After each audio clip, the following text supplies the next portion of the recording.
Now let's look at this figure 21-54.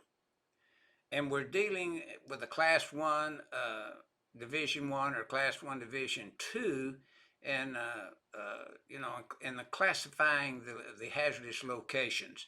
First of all, let's just look at the hazardous area horizontally. And to the right, at the very top, spray area is a Class 1 Division 1, as you see in the illustration.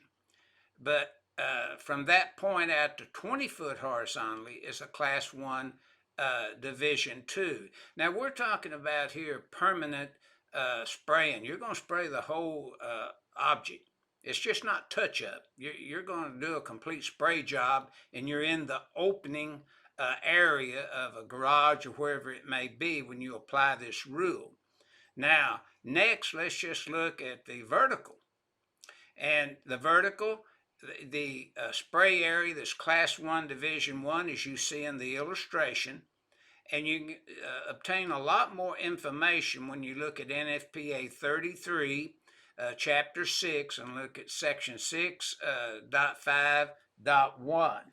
Now, from that spray area, 10 foot vertically, you're a Class 1, Division 2 area. And then, of course, in the open spraying, as you see right in the center here with the title Open Spraying, 10 foot vertically, 20 foot horizontally, as outlined in 516.5D as in dog 1. And that's exactly what this illustration 21-54 is illustrating to the user of the NEC.